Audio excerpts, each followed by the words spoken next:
বাদীর সাথে একটি বায়না বা বিক্রয় চুক্তি সম্পাদন করেছেন, কিন্তু পরবর্তীতে তিনি দলিল রেজিস্ট্রি করতে অস্বীকৃতি জানান। আসসালামু আলাইকুম প্রিয় দর্শক, কেমন আছেন আপনারা? আশা করি ভালো আছেন। আমি Farhazuddin Ahmed Bhuiyan, advocate appellate division, supreme court of Bangladesh. স্বাগত জানাচ্ছি আপনাদেরকে।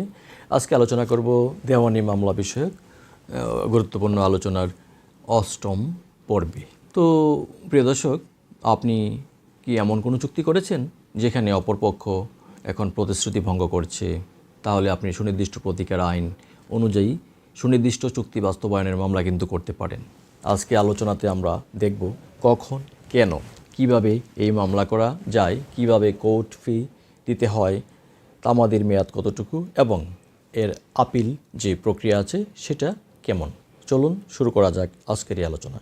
এই ধরনের মামলা সংক্রান্ত বিষয়ের মূল ধারণাটা আজকে একটু শেয়ার করি আপনাদের সাথে। ধরা যাক বিবাদী একজন সম্পত্তির মালিক। তিনি বাদীর সাথে একটি বায়না বা বিক্রয় চুক্তি সম্পাদন করেছেন, কিন্তু পরবর্তীতে তিনি দলিল রেজিস্ট্রি করতে অস্বীকৃতি জানান। এর ফলে বাদী স্পেসিফিক পারফরমেন্স অর্থাৎ মামলার স্পেসিফিক পারফরমেন্স অফ কন্ট্রাক্ট আপনার মামলার আশ্রয় নিতে পারেন। আমরা যদি বলি যে স্পেসিফিক রিলিফ অ্যাক্টের 1877 সালের আইন আছে, সেটার সেকশন 12 থেকে 30 দ্বারায় কিন্তু এই সম্পর্কিত বিধানগুলো রয়েছে। মামলা দায়েরের পূর্ব শর্ত কী? প্রথমে বিবাদীকে কিন্তু চুক্তি বাস্তবায়নের জন্য একটি নোটিশ দিতে হবে। নির্ধারিত সময়ে যদি তিনি দলিল করে দিতে অস্বীকৃতি জানান, তখন মামলা হবে, এর আগে নয়। আর এই মামলার আর্জিতে কী থাকতে হবে? বিবাদীর মালিকানা প্রমাণ, কিভাবে বায়না হয়েছিল, বায়নার মেয়াদ এবং অর্থ, অস্বীকৃতির সময় ও পদ্ধতি। আসলে দলিল রেজিস্ট্রির যে প্রক্রিয়া, সেই দলিল রেজিস্ট্রির প্রক্রিয়া যদি দাতা দলিল সম্পাদনের পর মৃত্যুবরণ করে থাকেন, তাহলে দলিল সাব রেজিস্ট্রারের নিকট দাখিল করতে হবে, ওয়ারিশদেরকে নোটিশ দিতে হবে। রেজিস্ট্রি যদি না হয় তাহলে জেলা রেজিস্ট্রারের কাছে অ্যাপিল করতে হবে। সেখানেও যদি ব্যর্থ হয় তাহলে রেজিস্ট্রেশন অ্যাক্টের 77 ধারা অনুযায়ী কিন্তু 30 দিনের মধ্যে দেওয়ানি মোকদ্দমা দায়ের করতে হবে। প্রিয় দর্শক, তো যে বিষয়টা খুবই গুরুত্বপূর্ণ, কোর্ট ফি এবং মূল্য নির্ধারণ, এটা অনেকেই আমরা ভুল করে থাকি, অনেকে আবার খামখেয়ালি করে থাকি। তো অ্যাড ভ্যালোরাম কোর্ট ফিসের যে বিষয়টা, সেটা হচ্ছে সম্পত্তির মোট মূল্যের উপর ভিত্তি করে কিন্তু এটা দিতে হবে। শুধুমাত্র পরিশোধিত যে অর্থ আছে, অর্থের উপর নয়। তামাদি এবং এর সময়সীমা, এটা কি হতে পারে, অর্থাৎ লিমিটেশন পিরিয়ড এই মামলার ক্ষেত্রে। চুক্তি মেয়াদ শেষ হওয়ার দিন থেকে 1 বছরের মধ্যে কিন্তু মামলা করতে হবে। চুক্তি যেটা করেছেন সেটার মেয়াদ শেষ হওয়ার 1 বছরের মধ্যেই মামলা করতে হবে। আর আগে ছিল এটার মেয়াদ 3 বছর। 2005 সালে 1 জুলাই থেকে হয়েছে এটা 1 বছর। এটা কমিয়ে আনা হয়েছে। আর অ্যাপিল এবং রিভিশন কোথায় করবেন? ডিস্ট্রিক্ট জাজ কোর্টে আপনি রিভিশন করার যে বিষয় আছে, সেটা রায় এবং ডিক্রির 30 দিনের মধ্যে সেটা করতে হয়। আর হাইকোর্ট ডিভিশনে যদি করতে হয়, সেটা আমরা জানি যে নর্মালি যদি করেন তাহলে সেক্ষেত্রে 60 ডেজের মধ্যে করতে হয়।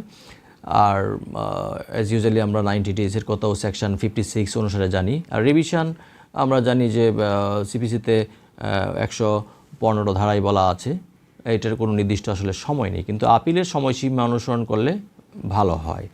আর গুরুত্বপূর্ণ পরামর্শ যেটা, সেটা হলো যে দলিল এবং চুক্তি সংক্রান্ত যে কাগজগুলো রয়েছে সেগুলো সঠিকভাবে সংরক্ষণ করা প্রত্যেকেরই। আর একজন বিজ্ঞ আইনজীবীর পদক্ষেপ ছাড়া, পরামর্শ ছাড়া পদক্ষেপ না নেওয়া। কারণ বিজ্ঞ আইনজীবী সাহেব কাগজপত্রগুলো দেখবেন, ল অ্যানালাইসিস করবেন, তারপরে কিন্তু করতে হবে। আর না হলে কিন্তু মামলা খারিজ হয়ে যাবে। স্পেসিফিক পারফরমেন্স অফ কন্ট্রাক্টের মামলা শুধুমাত্র আইনি একটু দলিল বা দস্তাবেজ নয়, এটি একজনের ন্যায্য অধিকার প্রতিষ্ঠার একটি হাতিয়ার। আইন কিন্তু সেটাই দিয়েছে।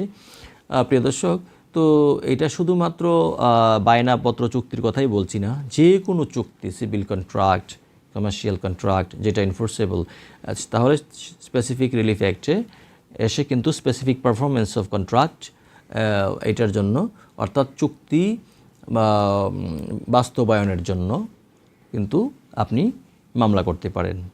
তো করলে বিজ্ঞ আদালতে যদি উপযুক্ত আপনার গ্রাউন্ড থাকে, আপনার যদি ম্যাটেরিয়াল এভিডেন্স থাকে, আদালত সন্তুষ্ট হয়ে কিন্তু আপনার পক্ষে ডিক্রি দিবেন এবং অনেক সময় যেটা বলছিলাম যে যদি এরকম জমি বায়না করে দিয়েছে, পরে রেজিস্ট্রি করে দিচ্ছে না, তালবাহানা করছে, অন্যর কাছে বিক্রি করে দিয়েছে, নির্দিষ্ট সময় মতো যদি আপনি যথানিয়মে বিজ্ঞ আইনজীবীগণের পরামর্শ অনুসারে যদি বিজ্ঞ আদালতের শরণাপন্ন হন, তাহলে আপনি কিন্তু আপনার কাঙ্ক্ষিত রেমেডি পাবেন।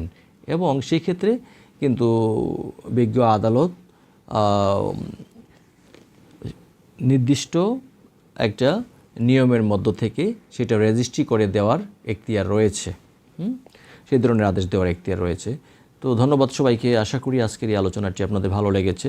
চলুন দুর্নীতিমুক্ত, ক্ষুধা এবং দারিদ্র্যমুক্ত মানবিক একটি বাংলাদেশ গড়ার ক্ষেত্রে প্রত্যেকে যার যার অবস্থান থেকে কাজ করি।